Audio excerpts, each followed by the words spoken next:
Ibu, para jamaah sedaya. Assalamualaikum warahmatullahi wabarakatuh. Alhamdulillahi rabbil alamin. Alhamdulillahilladzi nahmaduhu wa nasta'inu wa nastaghfiruhu wa nastahdihi wa na'udzu bihi min syururi anfusina wa min sayyiati a'malina may yahdihillahu fahuwal muhtad wa may yudlilhu falan tajida lahu waliyyan mursyida. Assalatu wassalamu ala nabiyyina Muhammadin sallallahu alaihi wasallam, akhirul anbiya wa khatamul mursalin, al-hadi ila sawa'i sabil, alladzi la yantiqu 'anil hawa in huwa illa wahyu yuha. Amma ba'du.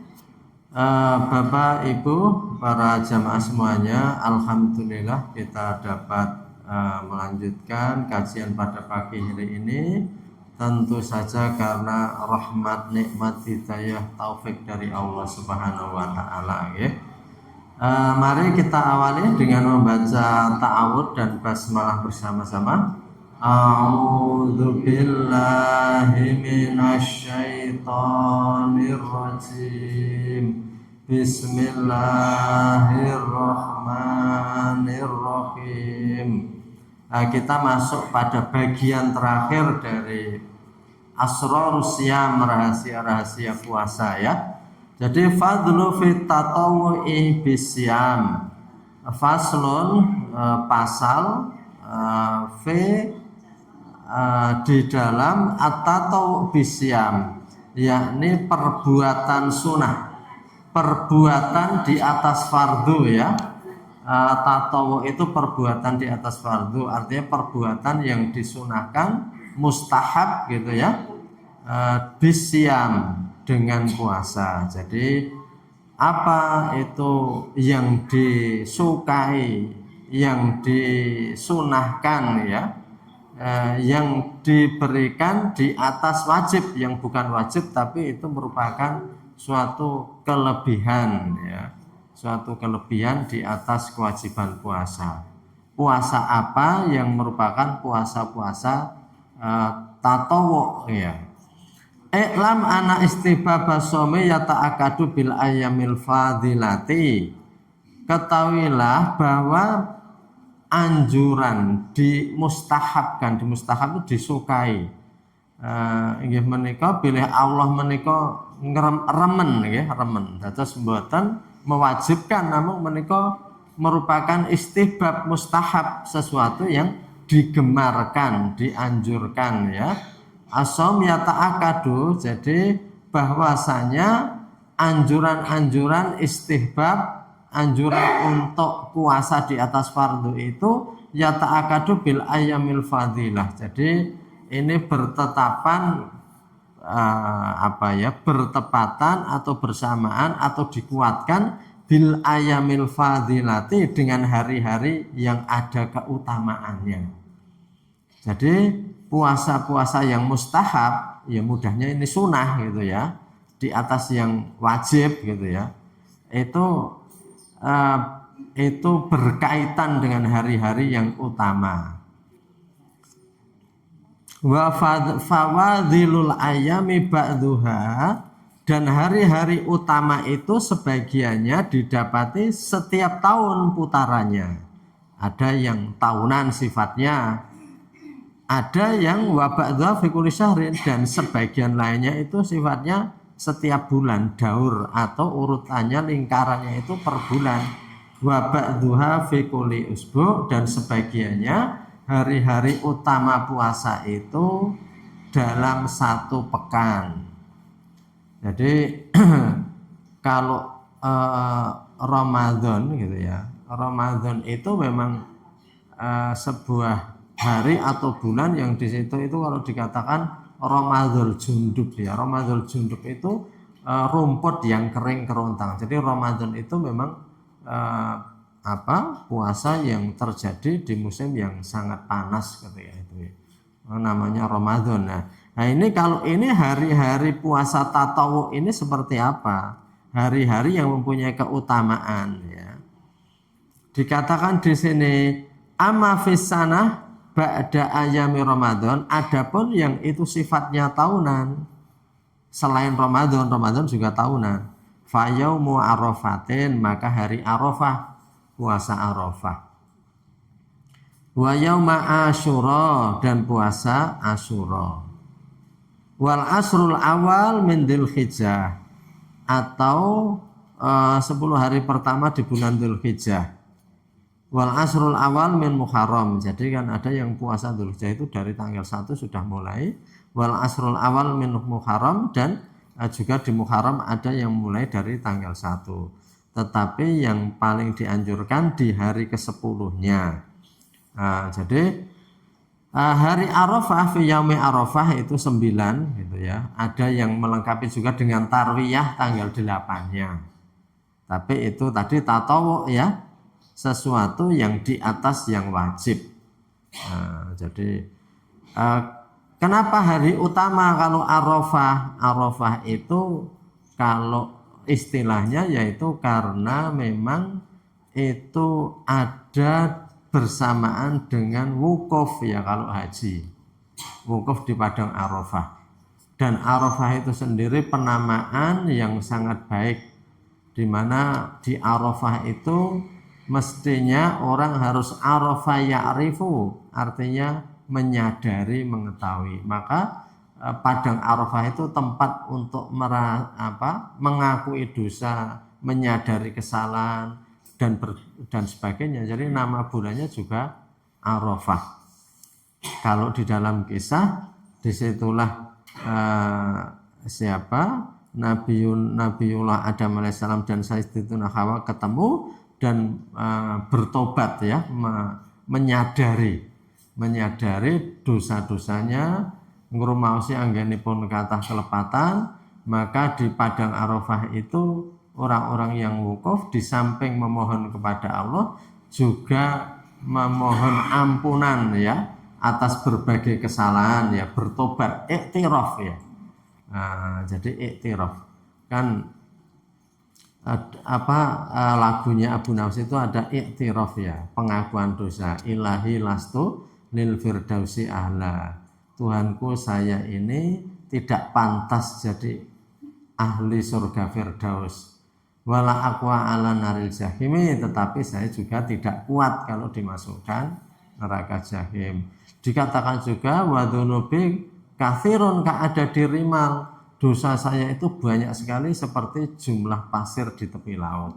Itu jadi iktiraf ya, pengakuan. Itu lagu yang merupakan pengakuan dosa. Nah ini Arafah itu memang dari nama tempatnya itu juga Arafah, untuk mengakui, menyadari, memahami. Tapi kalau dihayati sebagian hikmahnya juga karena di padang Arafah itu pada masa Nabi dulu memang tempat yang namanya juga padang ya, padang yang terbuka, yang kalau orang sering mengatakan oro-oro, tapi kalau oro-oro itu kan banyak rumput sebenarnya. Seperti padang mahsyar tuh oro-oro mahsyar kalau dulu diceritakan waktu kecil ya, nanti dibangkitkan, dikumpulkan di oro-oro mahsyar. Sebenarnya oro-oro itu tambahan kita, karena yuhsyaru itu dikumpulkan di mana tempat kumpulnya, namanya mahsyar. Nah, itu padang atau oro-oro wallahu alam, tapi yang jelas itu di tempat yang namanya mahsyar. Nah, terjemahan saja katanya di padang mahsyar. Di padang mahsyar, di oro-oro mahsyar itu memudahkan, tapi sebenarnya enggak disebut itu padang mahsyar atau apa. Yang penting mahsyar tempat kumpulnya. Wangune nek nggo ngumpulke wong sak jagat itu mungkin seperti padang, tapi itu untuk memudahkan pemahamannya aja. Tapi sebenarnya mahsyar. Mahsyar gitu ya. Nah ini Arafah seperti itu ya. Jadi di padang Arafah yang di situ itu memang sangat panas. Kalau sekarang ya Bapak Ibu yang sudah preso di sana sudah banyak pohon. Mungkin namanya tidak lagi padang Arafah mungkin ya. Nanti lama-lama jadi taman atau kebun Arafah. Pohonnya udah rimbun-rimbun itu. Sudah hijau-hijau. Jadi Timur Tengah itu karena punya uang ya, yang namanya padang pasir bisa disulap jadi hutan kota. hutan kota. Jadi banyak itu di Timur Tengah itu yang punya hutan tapi semuanya karena disulap airnya dialirkan semuanya pakai keran-keran, pakai saluran-saluran yang sudah dikendalikan semuanya. Jadi akhirnya pohon juga tumbuh. Malah Bapak Ibu yang lihat di YouTube ya, ada pertanian besar-besaran ya di padang pasir sekarang. Jadi karena air bisa dihadirkan. Memang air itu kunci semua kehidupan. Wa ja'alna minal ma'i kulla syai'in hayyin, dan kami jadikan dari air segala yang hidup. Jadi tumbuhan, manusia, hewan dan sebagainya. Jadi sungai saja kering, tapi kalau nanti sudah ada airnya banjir, tiba-tiba ada ikan-ikan kecil itu, hewan-hewan kecil itu ada datangnya dari mana, ya itu mungkin bisa dijelaskan oleh ahlinya. Tapi kalau kita umumnya ngertinya kok teko dhewe gitu ya, itu dari mana. Tapi air tadi, jadi padang mahsyar. Ya, di situ itu orang-orang yang kumpul di situ yang dulu itu panas sekali gitu ya. Mereka itu susah payah di situ, perjalanannya itu tidak ringan, maka bagi orang yang tidak berada di sana juga berempati atau solidaritas. Bagi yang tidak berada di Arafah, maka kemudian dianjurkan, disunahkan, diistihabkan untuk puasa. Jadi dengan puasa itu semua juga ikut merasakan, oh ini hari penting ya, hari penting. Jadi hari penting. Jadi ya ada momentum untuk mengingat bahwa oh ini hari yang penting, kita berpuasa. Yang tidak berpuasa adalah yang berkumpul di Arafah untuk menunaikan wukuf, dan wukuf itu di zaman dulu sebelum teknologi semaju sekarang ya tentu sesuatu yang tidak ringan. Disuruh ada di situ dari habis zuhur sampai menjelang tenggelamnya matahari. Jadi itu yaitu kita diistihbabkan ya, artinya disunahkan untuk puasa, yakni itu puasa Arafah.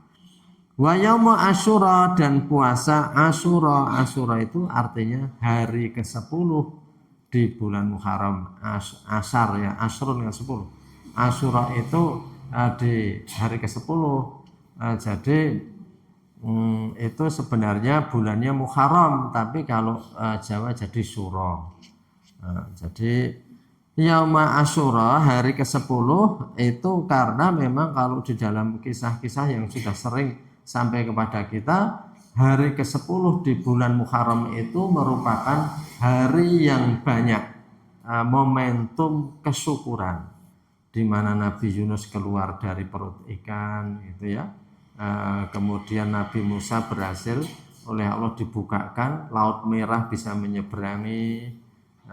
Kemudian banyak peristiwa-peristiwa Nabi Isa diangkat ke atas gitu ya, ketika dikejar-kejar mau dibunuh.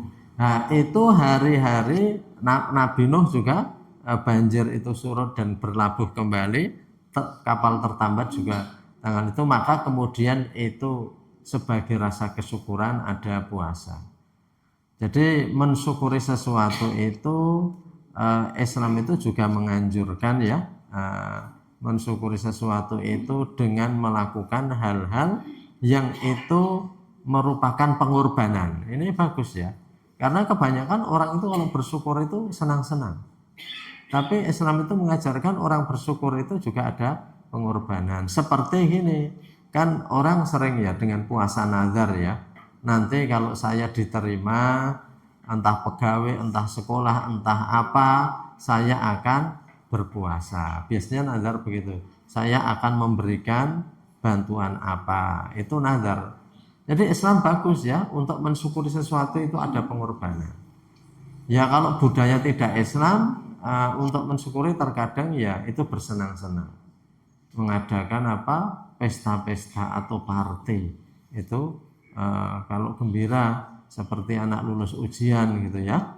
Anak lulus ujian itu gimana caranya senang, kemudian arak-arakan gitu ya, bajunya dipilok-pilok dan sebagainya gitu ya. Tapi kalau Islam itu merayakan banyak diajarkan dengan berkorban. Sama ini dalam surat Inna A'toina gitu kan, Inna A'toina kal kautsar, sesungguhnya Muhammad saya itu sudah memberi kamu nikmat yang banyak. Jadi itu Nabi Muhammad itu terkadang itu juga merasa susah, kok saya perjuangannya susah, dibenci sana sini, dimusuhi, dikejar-kejar. Jadi ya Nabi saja itu bisa merasa sedih. Ketika merasa sedih itu Allah itu memberi rasa gembira. Seperti Inna a'toina kal kautsar itu ayat dari Allah untuk menggembirakan, sesungguhnya kami telah berikan kepada Muhammad nikmat yang banyak. Fasholli li rabbika wanhar, maka bersolawatlah, solatlah untuk Tuhanmu. Wanhar, dan kamu banyak-banyak berkorban dalam hidup sebagai rasa syukur kamu telah diberikan. Jadi fasholli li rabbika, apa nikmat yang banyak-banyak? Nabi ditemukan dengan teman-teman sahabat-sahabat yang mendukung perjuangannya. Nabi ditemukan orang-orang baik yang setia sampai titik darah penghabisan. Itu kan banyak sekali. Padahal Nabi nggak memberi mereka uang, tidak memberi mereka itu jabatan, memberikan fasilitas, tapi kok mereka itu setia. Itu termasuk yang menyebabkan Raja Najasyi, raja di Ethiopia Habasah ketika itu yang orang Nasrani juga tertarik hatinya, antara lain setelah mendengar cerita bahwa nabinya itu orang miskin, nabinya itu tidak galak, tapi kok pengikutnya tambah terus dan orangnya patuh. Itu fasholli li rabbika wanhar, jadi hendaknya kamu itu banyak-banyak sholat dan berkorban sebagai rasa syukur sudah diberikan kenikmatan yang banyak. Juga di ayat lain Nabi juga diberikan kabar gembira, alam nashrah laka sodrok, bukankah telah saya lapangkan dadamu wahai Muhammad, wa rafa'na laka dzikrok, dan saya tinggikan penyebutan namamu itu jadi nama yang sangat mulia. Dan sampai akhir zaman Nabi Muhammad itu selalu diberikan sholawat, wa rafa'na laka dzikrok. Jadi artinya itu hal-hal yang memberikan kepada kenikmatan kepada Nabi, banyaknya rahmat kepada Nabi, mestinya ada rasa syukur. Jadi itu kan warafana lagi inna ma'al usri yusran fa inna ma'al usri yusran fa idza faragta fansab wa ila rabbika farghab. Jadi Nabi juga dijelaskan, sesungguhnya bersama kesulitan ada kemudahan. Itu bukan setelah loh, bersama. Inna ma'al usri yusran, diulangi 2 kali. Inna ma'al usri yusran fa inna ma'al usri yusran. Sesungguhnya bersama kesulitan ada kemudahan. Jadi itu sulit dan mudah itu seperti mata uang. Kalau yang sampingnya itu gambar ini, sampingnya ini. Jadi sampingnya itu sulit, sampingnya itu mudah. Maka orang nggak bisa dalam hidup itu inginnya mudah terus, nggak bisa.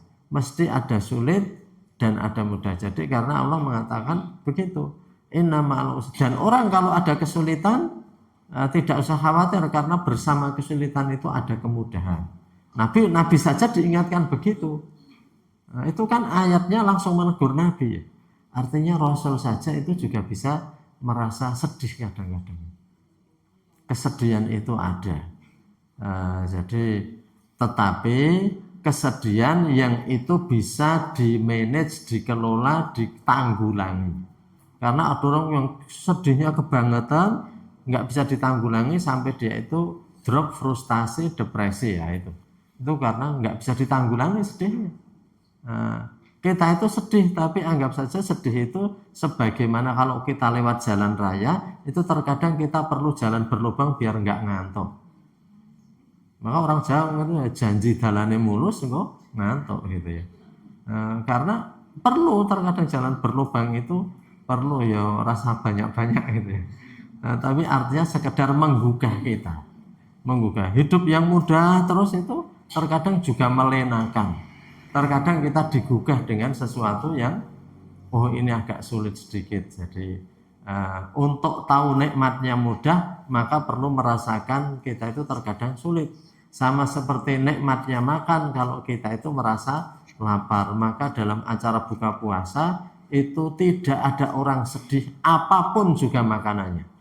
Karena janji Nabi sudah begitu. Lisaimi farhatani, orang puasa punya dua selebrasi kegembiraan. Farhatun indal futur, mesti akan ada farhah kegembiraan pada saat buka puasa. Entah itu yang telo, entah yang wedang putih, entah yang permen di jalan itu, tapi semua mesti gembira. Nggak ada orang yang buka puasa itu kemudian sedih. Mesti gembira. Wa farhatun indaliqa'i rabbi, dan satu gembiranya nanti kalau itu berjumpa dengan Allah besok, gembira lagi seperti itu. Jadi bukannya apa saja itu menjadi gembira, karena memang lapar itu menjadi istilahnya appetizer, pembangkit selera dalam hidup. Pembangkit selera. Jadi kesulitan itu juga pembangkit selera. Oh ya, kita punya harapan setelah yang sulit ini. Kalau pas muda seperti itu. Sama kita sakit terkadang diberikan pilek, meriang, masuk angin ya. Nanti merasakan bersyukurnya kalau kita bangun tidur itu dalam kondisi sehat, enteng awake gitu ya. Itu bersyukur sekali, karena kalau nggak begitu kita nggak tahu nikmatnya sehat. Itu tipuan yang kebanyakan orang itu jadi korban, kan begitu. Jadi kenikmatan yang orang banyak tertipu itu adalah as-sihhatu wal faragh, kesehatan dan waktu luang. Orang itu kalau sudah sibuk terus nggak bisa apa-apa, pekerjaannya banyak sekali, itu istirahat itu rasanya senang sekali. Tapi terkadang waktu luang itu nggak disadari. Padahal waktu luang itu adalah salah satu nikmatun maghbunun bimanas, nikmat yang kebanyakan manusia tertipu, itu punya waktu luang. Jadi waktu luang. Jadi bocah dolanan karepe dhewe rakon ngeterke wong tuane, sehingga wong tuane leren. Oh ya alhamdulillah bocah ki pangerten. Kan ada bocah sing dolanan karo njaluk gendong terus gitu ya. Yang itu menjadikan orang tuanya ora tau leren. Tapi ada yang longgar. Bocah kok ndemenake banget gitu. Apa-apa itu menake sing ngomong. Nah itu maka disyukuri, itu al-faraq, waktu luang. Karena ada masanya di mana orang itu rangeng selane, awan nggo bengi nggo awan gitu ya. Itu sama kesehatan, maka terkadang kita diberikan sesuatu hanya agar kita merasa bahwa sehat itu kenikmatan. Nah, jadi kembali ke tadi, jadi Asyura itu karena bertasakur atas berbagai kenikmatan yang diberikan kepada para nabi. Tapi kalau di masyarakat Syiah di Iran, Asyura ada makna lain, karena 10 surah Asyura itu termasuk dipenggalnya Imam Husain dalam perang di Karbala. Untuk memperingati itu, maka mereka memperingati Asyura. Mereka menganiaya diri sendiri dan sebagainya untuk berempati terhadap tokohnya yang menjadi korban. Jadi nggak aneh kalau Iran itu sekarang begitu, karena pemimpinnya Ali Khamenei itu kena bom itu kemudian wafat gitu ya, maka rakyat Iran kan balas sampai titik darah penghabisan. Jadi rasa empati dan perjuangan, banyak orang kalau tokohnya dimatikan lemes gitu ya, kehilangan. Tapi kalau itu enggak, malah kemudian menjadikan bersatunya mereka dan kemudian mendorong negaranya, ayo balas terus begitu. Jadi itu kalau itu Asyura ya, mereka punya Asyura juga, tapi Asyura merujuk ke situ. Nah, kembali ke tadi, jadi itu momentum para nabi dibebaskan sehingga bersyukur. Nah, kemudian Nabi kan pernah ditanya itu, wahai Rasulullah, puasa orang-orang Yahudi itu suka juga berpuasa di 10 Asyura. Maka kemudian Nabi itu menyampaikan untuk puasa tanggal 9 juga, tetapi Nabi belum sempat, di tahun berikutnya rencana mau puasa tanggal 9, Nabi itu wafat. sehingga Nabi belum pernah mengalami puasa 9 itu, tetapi kan disunahkan mau Asyura atau Tasu'a dan Asyura. Tasu'a itu yang ke-9, Asyura yang 10. Tapi yang paling kuat yang 10 tadi. Insya Allah Tasu'a dan Asyura gitu ya. Jadi artinya ya sekali itu juga sudah alhamdulillah, namanya juga itu fadilah, syukur Tasu'a dan Asyura ya. Itu sebagai apa ya, rasa syukur, ungkapan kegembiraan. Tadi kita sampaikan kebanyakan orang kalau gembira itu bersyukur itu dengan sukacita, tapi kalau Islam bersyukur seperti itu. Jadi wanhar, berkorbanlah kamu atas kenikmatan-kenikmatan yang sudah diberikan. Jadi itu ajaran Islam bagus sekali ya, bagus sekali.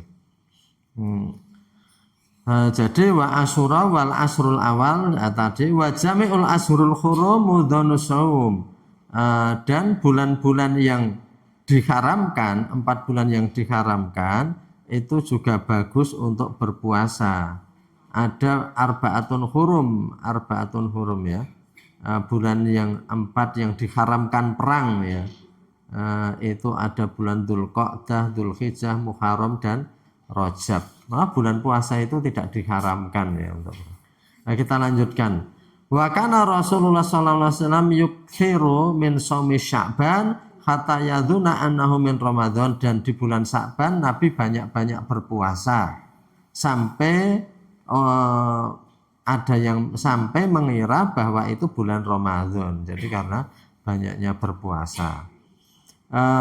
Wafil khobar, dan di dalam khobar ya, jadi afdhalus siyam ba'da syahri Ramadan syahrullah al-Muharram ya, keutamaan bulan untuk puasa setelah Ramadan bulan Muharram ya. Tadi ada 10 Asyura tadi. Wa qala alaihi salatu wassalam saumu yaumin min syahri haram afdhalu min thalathina min ghairi, ini keutamaannya ya. Intinya puasa 1 hari di haram tadi, di 10 Muharram, afdhalu min thalathina min ghairi, lebih utama dari puasa 30 kali di luar itu.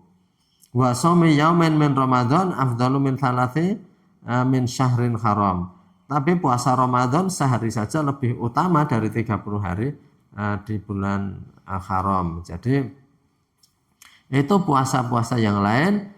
Wa man shoma al-khamis wal jum'at wa sabat minal ashurul hurum. Nah, ini di bulan hurum tadi gitu ya. Ini yang selanjutnya itu yang tahunan ya. Wa amma ma yatakarraru fi syahri, adapun yang pengulangannya setiap bulan itu apa? Fa awalu syahri wa ausatu wa wa al ayamul bid ya, puasa yaumul bid. Bid itu bisa satu akar kata dengan baidun, bidun, baidoun, abyadun, apa artinya putih. Ini kemungkinan ya orang puasa mutih itu berasal dari kata-kata ini, yaumul bid. Bid itu putih, abyad. Tapi putihnya Islam itu tanggal 13 gitu ya. Salih asyar, Rabi asyar, wa khamis asyar. 13, 14, 15. Bukan mutih seperti dalam definisi Jawa, orang yang terkadang itu 1 pekan atau seminggu ya. Ya dulu saya ingat kecil itu, dulu bapak saya almarhum itu terkadang puasa mutih 1 minggu gitu ya. Jadi hanya makan putih ya, dulu nggak tahu bahwa itu nggak ada dalilnya ya. Setelah tahu ada dalilnya ya nggak dilakukan gitu ya. Jadi tapi kalau saya dulu nanya kenapa poso seperti itu, hanya dijawab ben pinter gitu ya.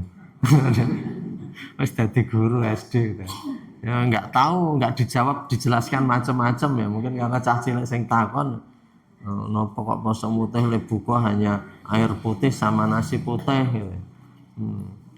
Jadi kembali tadi, tapi itu dulu. Jadi memang di sini ada yaumul bid, hari-hari putih, puasa putih. Tapi puasa mutih yang disunahkan itu kan 13, 14, 15 setiap bulan ya. Itu yang hitungannya itu dalam hitungan bulan. Wa amma ma yatakarrara fil usbu, adapun yang pengulangannya itu dalam setiap pekan, dalam setiap minggu gitu ya. Setiap usbu itu setiap pekan, itu fal isnin wal khamis. Senin Kamis ini malah ada tambahan Jumat, dengan catatan Jumat nggak boleh sendirian ya. Boleh digabung sama Kamis, tapi kalau puasa Jumat saja itu tidak. Ini di wasomu, jadi itu ya, insya Allah Senin Kamis sudah hal yang biasa bagi kita, dan Jumat dimakruhkan puasa ya, makruhkan puasa kecuali digabungkan dengan hari lain. Jadi wasomu dahri, wasomu dahri ini kan kita sering mendengar istilah somu dahri, mungkin di kitab-kitab lain nggak ada, tapi di sini tuh ada sebutan puasa 1 tahun. Jadi kan ada orang yang puasa terus, itu namanya somu dahr syamilun lil kuli, walakin ikhtalafi fi karahiyati, tapi diperselisihkan kemakruhannya. Artinya ini banyak yang mengatakan itu makruh kalau ada orang puasa itu. Jadi nggak dituntunkan, nggak dituntunkan.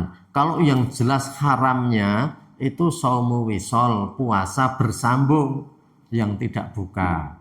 Mungkin Jawa mengatakan poso ngebleng ya, puasa wisol. Nah, jadi bukan hanya sekarang, di zaman jahiliyah itu sudah ada poso-poso seperti itu. Untuk apa? Wallahu a'lam. Orang sekarang kan kalau dengar-dengar puasa ngebleng terus-menerus itu kan untuk kasekten, untuk kanuragan. Apa orang jahiliyah dulu mengenal? Kemungkinan juga sama. Orang-orang jahiliyah pun melakukan saumu wisol. Maka ketika Rasul itu ada, itu dilarang. Nah, Rasulullah an saumu wisolin. Berarti kan sudah ada karena dilarang itu. Bahwa Rasul melarang puasa yang bersambung-sambung. Ya, dalam ilmu kejawen kan ada puasa nyambung-nyambung, mungkin 3 hari, 7 hari, atau mungkin 40 hari. Saya masih ingat ya, mungkin sekitar 35 tahun yang lalu atau 30 tahun yang lalu itu saya hanya mengikuti beritanya di KR itu tiap hari. Itu ada orang di daerah selatan sini, ya, hanya tetangga kecamatan gitu ya, itu yang kuat poso 40 dino karena diliput koran itu. Diliput koran puasa itu dia apa? Niku nggih napa gawe luwangan nggih. Gawe luwangan, nyur kemudian ada benang yang keluar toh. Dan tiap hari ada yang ngecek, nek benangnya ditarik isih narik, tandanya isih kuat. Nengke wae gitu ya. Hari ketiga tarik saya narik, hari keempat, hari ke-10 masih narik lagi, berarti masih kuat. Sampai hari ke-40 itu saya di koran loh, saya hanya baca di koran, nggak ketemu orangnya. Jadi karena koran tuh memuat berkali-kali itu perkembangan orang yang puasa itu diberitakan terus. Jadi akhirnya sampai 40 hari ketika dibuka tentu saja sudah nggak bisa apa-apa, tapi masih hidup. Maka kemudian gimana caranya? Pertama hanya dimakannya uap saja. Kalau kita buka itu kan anak-anak muda itu langsung berani gorengan. Rodo tua ya doang. Nah, jelas ramani langsung kletek-kletek lah gitu ya. Tapi artinya gorengan itu langsung doang ya. Tapi kalau puasanya 40 hari itu makanan nggak kuat. Itu hanya uap terus gitu ya, lama-lama yang agak padat terus. Ternyata ada dan kuat. Maka kalau Rasulullah melarang itu ya memang karena ada yang ngalami.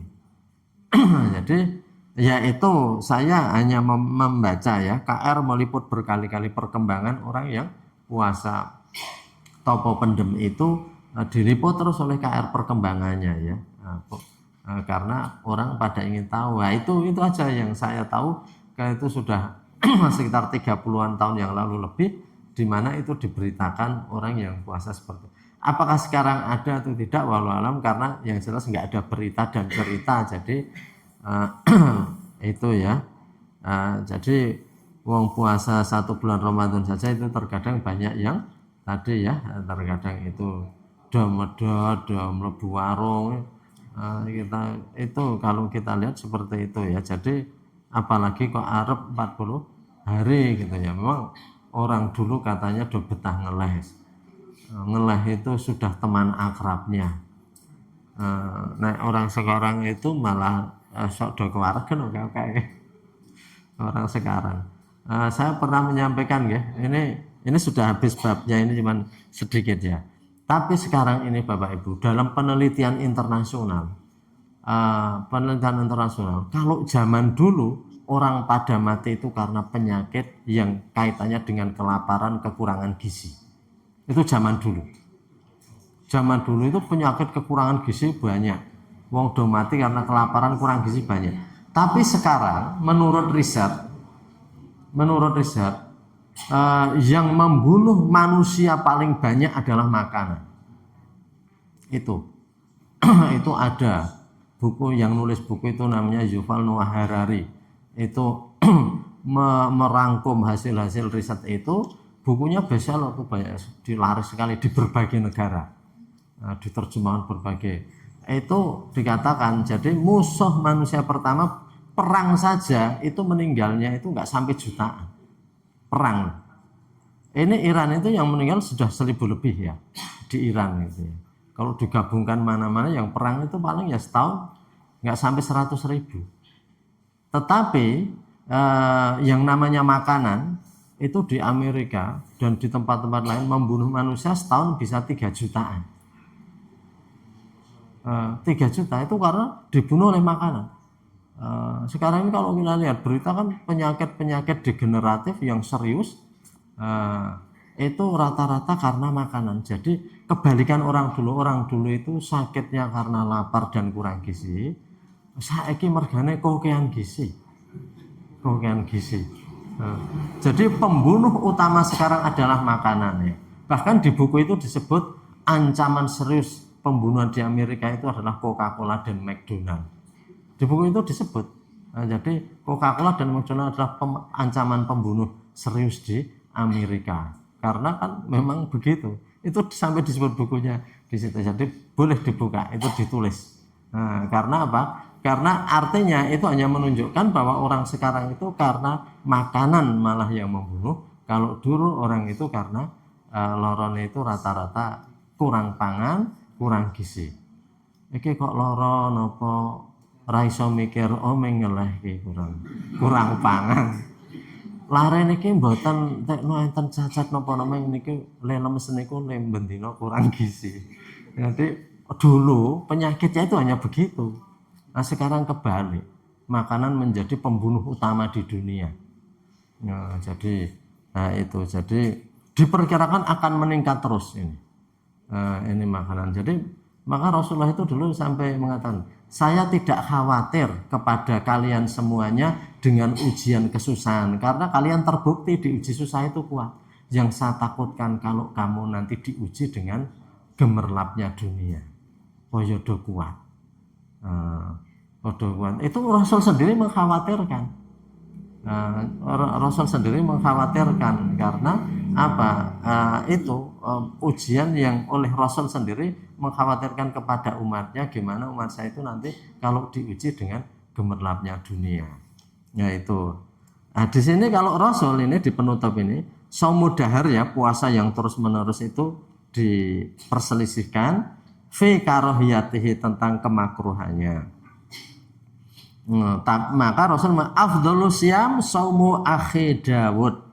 Enggak usah satu tahun terus lah. Afdhalus syam sautamane poso ya kuwi posone sedulurku lanang Nabi Dawud, akhi Dawud. Jadi Nabi Dawud puasanya apa? Sehari puasa, sehari tidak. Jadi nek umpamanya berbagai sunnah itu juga kurang, kemudian akan yang lebih banyak, ya disediakan itu Daud, karena Rasul ngendika seutama-utamanya puasa adalah puasa saudara laki-laki saya Nabi Daud gitu ya.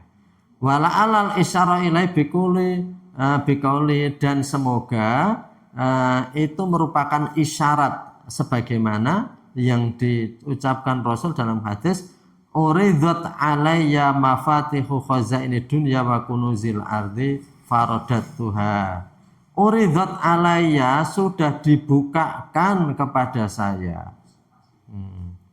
Mafatihu khazaini kunci-kunci khazain itu khazanah, simpanan-simpanan dunia dan timbunan-timbunan bumi. Jadi Nabi itu diberikan, disodorkan kepada Nabi itu kunci-kunci khazanah dunia. Artinya harta dunia itu kuncinya disodorkan kepada Nabi. Wa kunuzil ardi, juga harta-harta di perut bumi. Farodatuha, maka saya menolaknya. Itu Nabi begitu ya. Jadi ini hampir sejalan dengan tadi, bahwa Nabi itu menolak ketika oleh Allah disodorkan kunci-kunci dunia dan dan kunuzil ardi. Jadi kanzun itu juga simpanan di bumi. Artinya Rasul itu ditawarkan untuk mendapatkan kekayaan yang berlimpah, harta yang luar biasa, tapi Nabi menolak. Kultu, maka saya mengatakan aju'u yauman wa asba'u yauman, ahmaduka idza syabi'tu wa atadharra'u ilaika idza ju'tu. Jadi saya lapar sehari dan kenyang sehari lainnya lagi. Ahmaduka idza syabi'tu, saya memuji engkau wahai Allah apabila saya kenyang. Alhamdulillah dino iki iso wareg gitu ya. Alhamdulillah at'amana wa saqana wa ja'alna wa atadharra'u ilaika idza ju'tu, dan saya itu kemudian munduk DP kepadamu wahai Allah apabila saya lapar. Jadi kalau lapar itu DP kepada Allah. Jadi selalu merengek kepada Allah, minta kepada Allah itu apabila lapar. Kalau kenyang memuji Allah. Jadi artinya Rasul itu mengajari bahwa lapar dan kenyang itu disikapi dengan cara tadi bertahmid kepada Allah. Jadi bukan berarti bahwa Rasul itu menolak ditunjukkan kunci-kunci simpanan dunia dan bumi itu, kemudian orang Islam itu tidak boleh tidak boleh mendapatkannya atau tidak boleh mencarinya.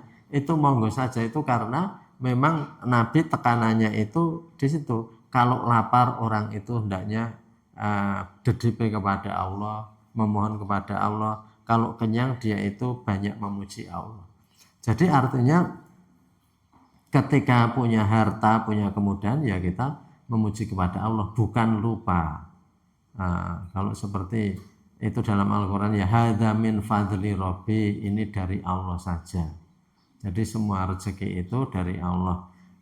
Memang kebanyakan manusia itu innama utituhu ala ilmin, kan begitu. Ada ayat lain, saya tempatnya itu lupa, tapi ayat itu gini: apabila manusia itu dalam bahaya, maka manusia itu akan mendekat-dekat dan minta kepada Allah. Tapi apabila mereka sudah diberi kemudahan dan diberikan kenikmatan, innama utituhu ala ilmin, hanya saya itu diberi ya karena ilmu saya. Napa kok aku sono ya pinter lah ku dagang, kok iso ngene pinter lah ku nyambut gawe, pinter lah ku golek duit. Nah itu begitu dalam Al-Quran dikatakan. Padahal kalau pas nggak punya itu DDP, minta kepada Allah. Tapi kalau pas ada, iki pinter lah ku golek. Jadi artinya ini nggak boleh seperti itu. Nggak boleh, bahwa itu ya Allah saja yang memberikan. Hadza min fadli Rabbi gitu ya. Karena ketika nggak punya itu ya sama seperti Salabah itu kan, begitu dia kaya ditarik zakat nggak mau, ini ya kerja saya sendiri kok. Mungkin enak langsung ditarik zakat. Nah, sama utusan Nabi yang narik zakat bilang begitu, ya sudah, itu alamat bakal celaka gitu ya. Dulu waktu nggak punya minta didoakan Nabi, sampai Nabi itu nggak langsung menyanggupi loh. Ya Nabi kurang lebih memberi warning begini, apa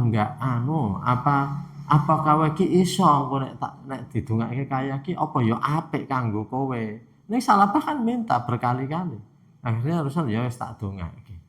Didongake kaya betul, dan ternyata setelah kaya jadinya dia tadi seperti dalam Al-Quran, innama utituhu ala ilmin inti. Ini enggak lain dan enggak bukan semua ini ya karena ilmu saya.